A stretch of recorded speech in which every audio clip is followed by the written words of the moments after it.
안녕하세요. 닥터심입니다. 자, 여러분 요즘 코로나19 다시 늘고 있잖아요. 그래서 여러분 다시 한번 백신을 맞아야 되나 고민하는 분도 계실 수도 있습니다. 닥터심 3년 동안 말씀드렸습니다. 이 백신을 전 국민, 전 세계인한테 맞추는 근거로 이제 정부나 여러 단체들이 삼은 것은 집단 면역이라는 개념이었습니다. 집단 면역이 뭐냐?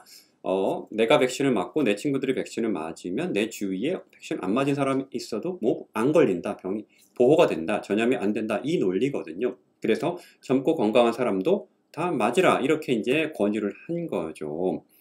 그런데 자, 닥터심이 계속 말씀드렸습니다. 집단 면역이 되려면 백신이 전염을 막아주는 효과가 확실해야 돼요.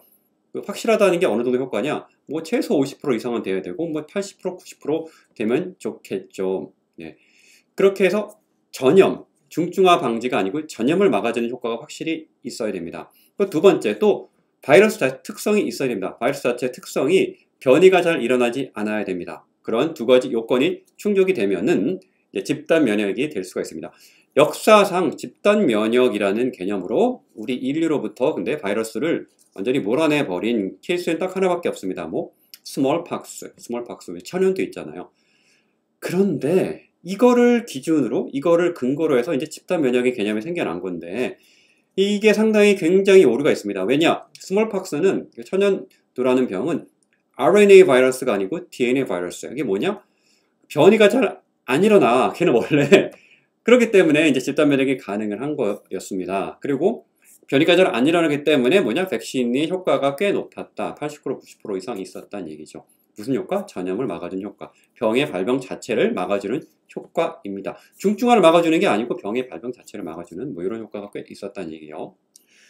근데 우리가 이제 인류한테서 몰아내고 이렇게 완전히 없애는 또 조건이 하나 숨겨진 게 있는데 그게 뭐냐면 이제 동물과 사람 간에 이제 전염이 되지 않아야 돼요. 예. 동물과 사람 간에 전염이 되지 않아야 되는데 우리 코로나19로 돌아와 보면은 얘는 천연두랑 다르게 동물과 사람과 이렇게 잘 전염이 됩니다. 이렇게 동물 왔다 갔다 거릴 수가 있어요. 애초에 뭐 동물 박쥐로부터 기원에 따라 이런 썰도 있잖아요. 그래서 이 코로나19 바이러스 사스코브2라는 질환은 세 가지 이유로 해서 이제 집단 면역이나 이런 거가 불가능하다는 얘기죠. 뭐냐? 첫 번째 말씀드린 거 RNA 바이러스라는 거죠. RNA 바이러스는 변이가 많이 심하게 일어난다. 변이가 잘 일어난다는 게 무슨 뜻이냐? 백신이 아무리 그 바이러스에 효과적으로 전염을 막아줄게 개발이 됐다 할지라도 최초에는 90% 이상의 효과가 나왔다 할지라도 변이가 금방 일어나 버리기 때문에 백신의 효과, 전염을 막아주는 효과가 뚝 떨어진다는 얘기입니다. 그렇기 때문에 집단 면역이라는 건 생길 수가 없다라는 거예요. 이 얘기 제가 팬데믹 작년 몇 년 동안 계속 말씀을 드렸습니다. 그런데 이거를 무시하고 많은 세계 정부들, 우리나라 포함하여서 이제 반강제적으로, 강제는 아니지만 반강제적으로 사회생활을 거의 못하게 만드는 그런 꼼수를 써가지고 백신을 전 국민한테 젊고 건강한 사람 포함하여서 심지어 애들까지 다 맞춰버린 겁니다. 집단 면역을 이제 추구하자라는 미명하에 처음부터 될 수가 없던 목표예요. 왜? 말씀드린 그런 이유들로 인해서 안 됩니다. 안 된다는 계속 얘기를 했는데 될 수 없다는 걸 아마 알고 있었겠죠? 알고 있었을 겁니다. 많은 학자들이 있었으니까. 그럼에도 불구하고 밀어붙인 겁니다. 안 되는 거 알면서도. 왜 그랬을까? 왜 이렇게까지? 우리 헌법에 보장된 신체에 대한 자기 결정권까지 무시하면서 헌법 10조, 대한민국 헌법 10조에는요, 생명, 신체의 처분에 대한 결정권이 이제 본인한테 있다라고 이렇게 나와 있습니다. 이게 바로 자기 결정권입니다.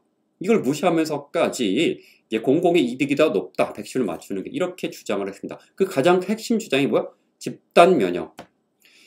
자, 제가 왜 이게 얼마나 변이가 일어나면 얼마나 실제로 3년 동안 데이터가 쌓였지 않습니까? 얼마나 백신에 감염을 막아준 효과가 떨어졌는지 보여드릴게요. 네이처에 실린 거 보시면 현재 이제 오미크론이 최근 변이잖아요. 백신을 3번 맞고 무려 3번입니다. 100일이 지나니까 감염을 막아주는 오미크론 감염을 막아준 효과가 26%까지 줄었다 그래요.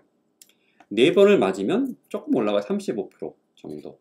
자, 50%가 되지 않는 백신의 이펙티브니스가 50%가 되지 않으면 그것은 백신으로서 의미가 없다. 백신으로 인정할 수 없다. WHO가 인정하는 백신 기준이 아니다라고 제가 몇 번 말씀드렸잖아요. 자, 그래서 제가 다시 말씀드릴게요. 최초에 개발한 그 백신이 최초의 오리지널 형태, 와일드타입이라고 불러요. 거기에 효과가 있다 할지라도 몇 개월만 지나면, 특히 RNA 바이러스는 몇 개월만 지나면 변이가 일어나고 그 변이는 더 이상 최초의 그 오리지널 바이러스에 대한 감염을 막아주는 90% 이상 효과를 보이지 않는다. 얼마? 지금 100일이 지나니까 26%까지 떨어졌다라는 얘기입니다. 아시겠죠? 그래서 이런 식으로 약한 감염 막아주는 효과로는 절대로 집단 면역이 생길 수가 없었고, 우리 3년 알잖아요, 여러분. 집단 면역 안 생겼잖아요. 지금 백신 2번, 3번 맞은 사람들도 몇 개월 지나니까 또 걸리고 또 걸리고 또 걸리고 하는 현상이 반복되고 있잖아요. 그렇죠?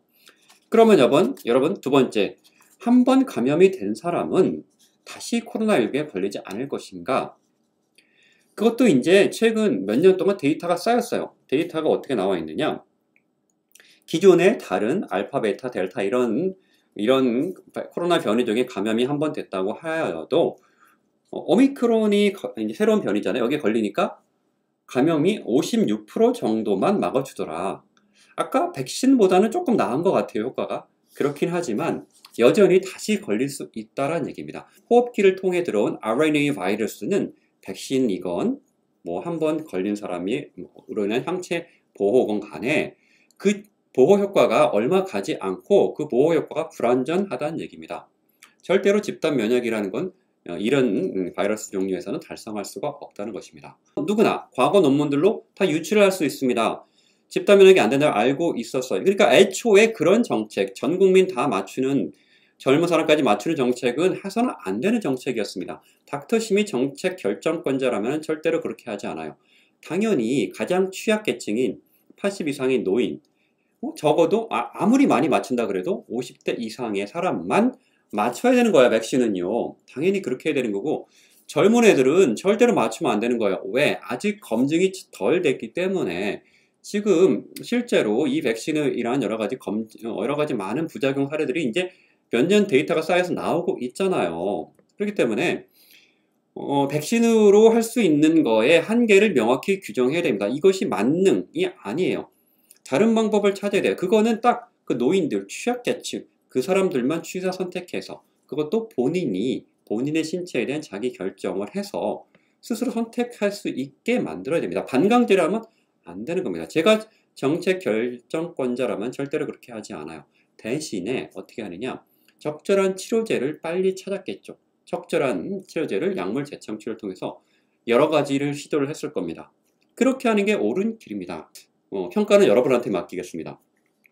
자, 여러분, 그래서 앞으로 이제 미래를 보겠습니다. 이게 코로나19가 예전보다는 많이 약해졌지만 앞으로도 그럴 것인가? 많은 학자들이 점점 약해질 거라고 예상을 하지만 또 많은 학자들이 모른다라고 또 예상을 해요.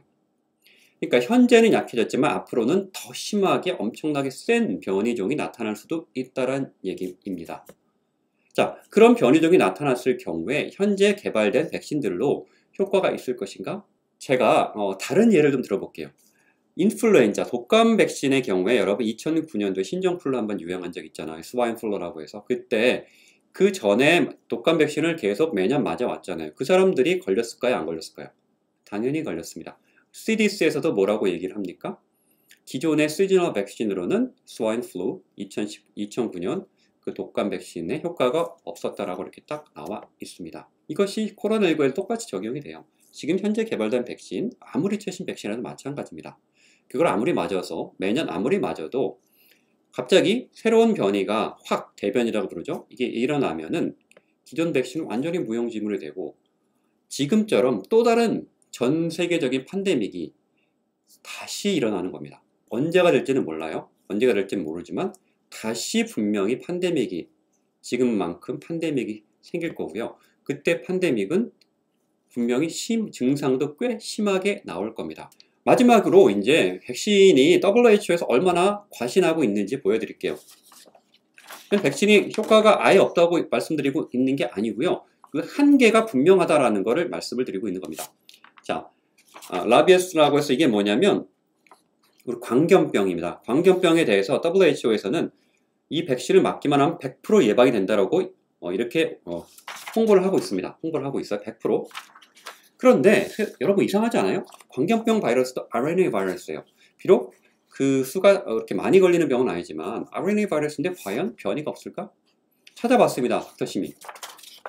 이렇게 많은 변이가 있습니다. 그래서 기존에 이제 광견병 백신을 맞아도 10% 정도에서는 그 효과가 없다라고 이렇게 얘기가 나와 있습니다. 그러면은 이 WHO에서 100%라는 건 사실은 거짓말이죠. 과장입니다. 저는 다시 말씀드리지만 백신이 아무 무용지물이다 이런 얘기를 말씀드리고 있는 건 아니고요.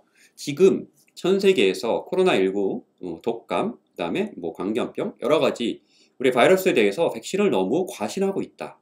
너무 과장되게 홍보를 하고 있다라는 걸 지적을 하고 있는 것입니다. 무슨 호흡기로 RNA 바이러스, 코로나19 바이러스 같은 것이 집단 면역이 될 것처럼 이렇게 이제 거짓된 홍보를 하고 있다는 얘기입니다.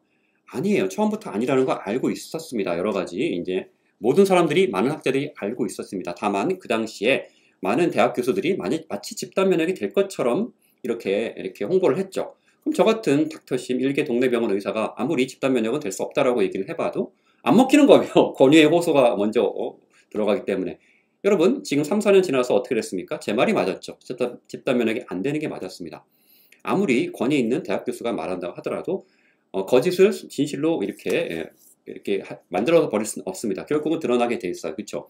그래서 지금 닥터심은 항상 논문에 근거해서 정확한 정보를 전달해 드리는 걸 목표로 하고 있다고 말씀드렸잖아요. 근데 선택은 본인이 할 수 있어야 됩니다.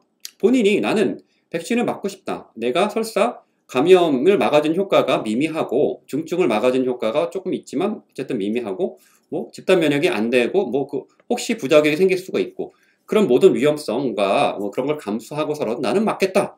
그렇게 생각하신다면 저는 존중합니다.